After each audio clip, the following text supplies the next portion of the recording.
عجب ہے تیری ادائیں، اور تمہارے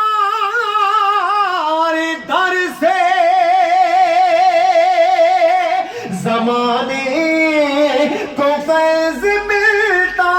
ہے، تمہارے در سے زمانے کو فیض ملتا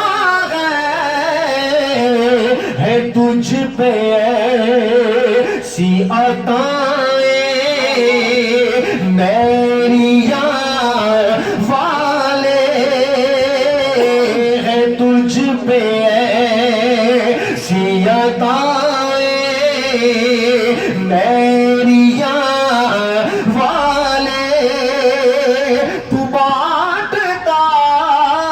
ہے شفائیں میری یار والے۔ اور اس کلام کو قبلہ علامہ نبی صاحب تشریف لا چکے ہیں کہ اس وقت میرا بڑا دل ٹوٹا ہوا تھا میں فیضان اسلام میں، لیکن یہ صرف علامہ صاحب کے نوٹس میں تھا کہ میں مانچسٹر سے آپ کے حاضری دے رہا ہوں، تو اس دن مجھے حاضری نہیں مل سکی، سلام میں بھی حاضری نہیں مل سکی، لیکن علامہ صاحب نے قبلہ مرشد کریم کے سامنے جب حاضری دلوائی تو یقین جانیے کہ وہ حاضری رقم ہو گئی۔ یا تو میں نے اس کلام کو اس وقت مرشد کریم کے سامنے پیش کیا یا آج پیش کر رہا ہوں، اور یہ آخری اشعار ہے، لیکن اس کے مصرے آخری ہیں، لیکن سننے والے شاعر لکھتے ہیں، کہتے ہیں کہ تیرے چراغ کو ہرگز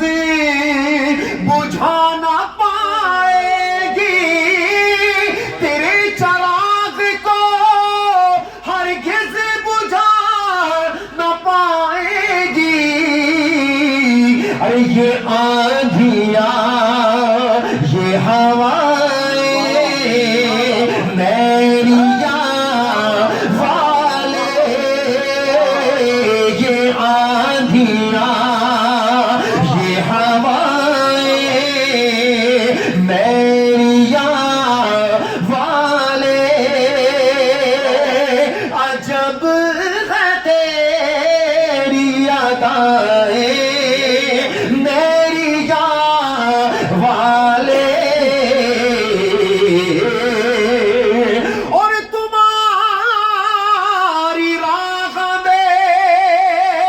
حائل نہ ہو سکے گی کبھی،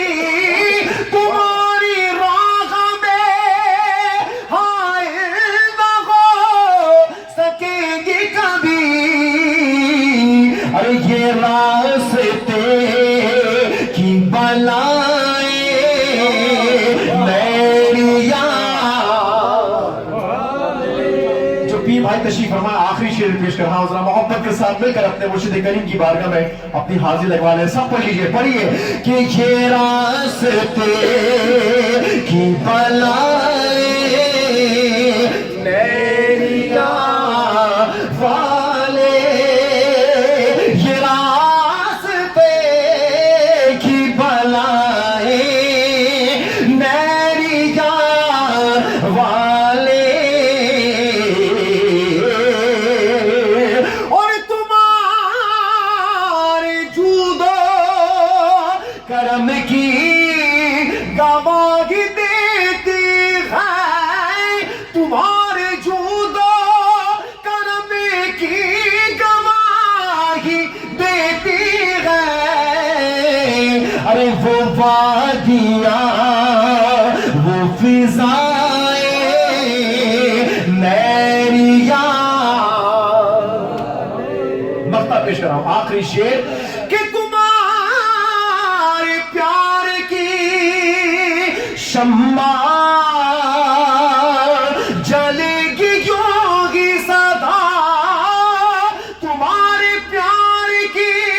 شمع جلے گی یوں ہی سدا، ارے ہزار لوگ بجھائیں